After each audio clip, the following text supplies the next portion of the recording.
Aloha, my gems. Hello, Samantha Kaawa here.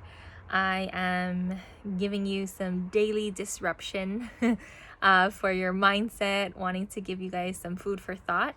I did miss a day yesterday, but I am back. Just like anything else, if you fall down, just get back up, dust off.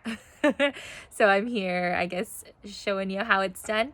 But today's daily disruption topic that I want to talk to you about is the topic of a procrastinator. So, how many of you guys identify as being a procrastinator?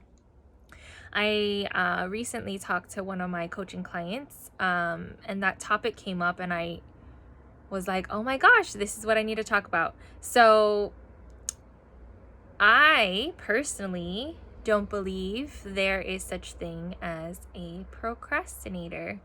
I do agree with that, obviously there's a terminology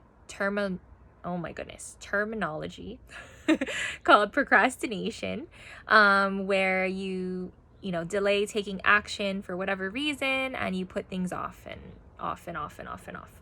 Okay.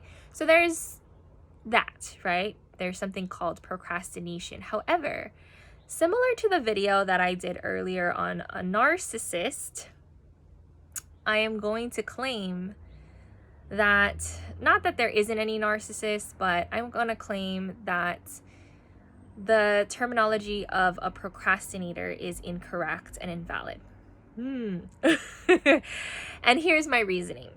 So, what I found is that procrastination and quote unquote procrastinators are, stopped by fear in taking action on something, right? That's normally the case, right? There's a fear that comes up that blocks us from wanting to take action or actually taking the action that we know we need to take.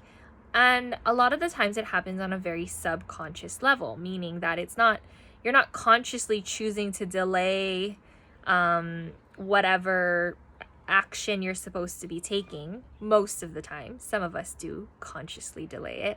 But in most cases, these quote unquote procrastinators are subconsciously sabotaging their progress. Okay. And my conversation with my client the other day had to do with the fact that, my model of coaching and my construct of individuals and people in general comes from what I call the inner mosaic. And I believe that in each of us, there are many different parts of us that have been created through the course of our lives, right? There's imprints that were made through different events that happened while we were growing up, okay? And these inner mosaic parts are the ones that get in the way of progress. So what I explained to her is that, you're not a procrastinator. What's happening is that you're not aware of who's jumping in the driver's seat that's pumping the brakes. Okay? And once you become aware of the part of you that's afraid to take action, you can have an internal dialogue with that part. And you can see what's going on, what's stopping them, what's the matter, what's scaring them from taking this action, whether it's consciously or subconsciously.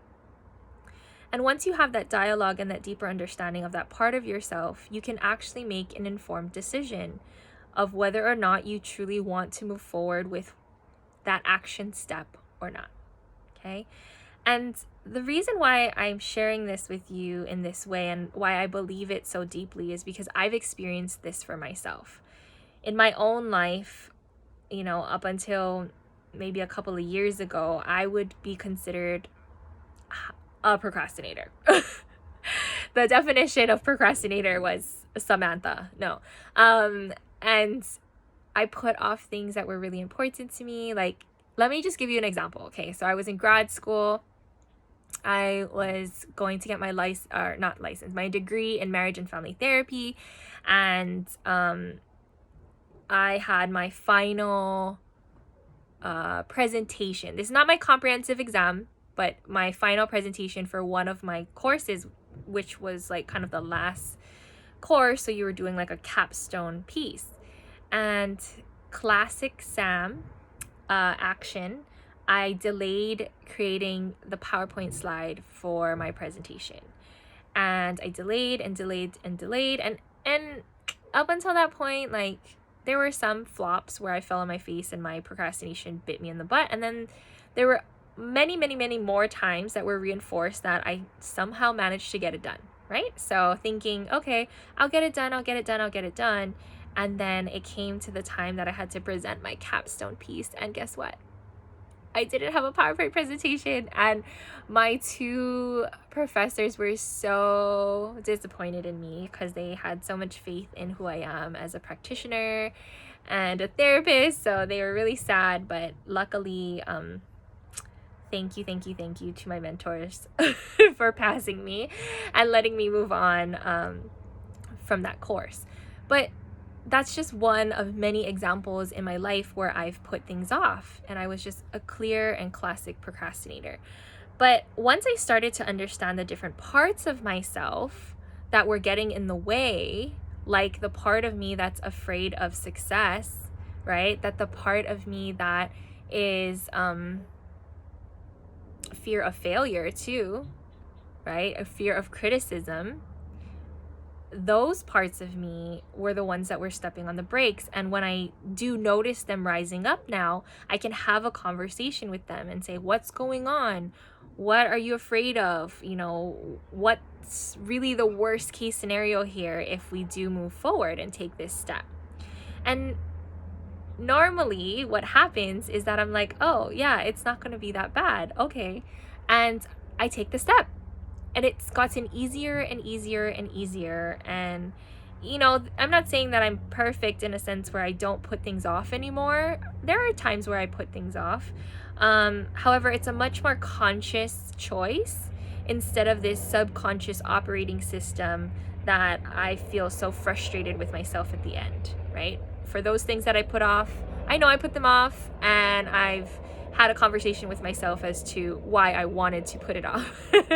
So I just wanted to share that with you today. There is no such thing as a procrastinator.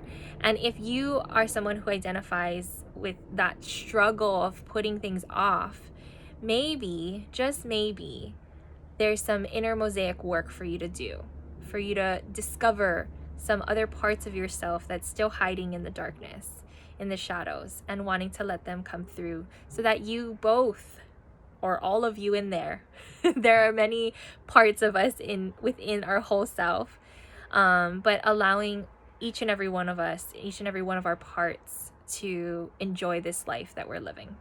All right, my gems, I will leave you with that, and I will see you again tomorrow for some more daily disruption. Talk to you later. Bye now.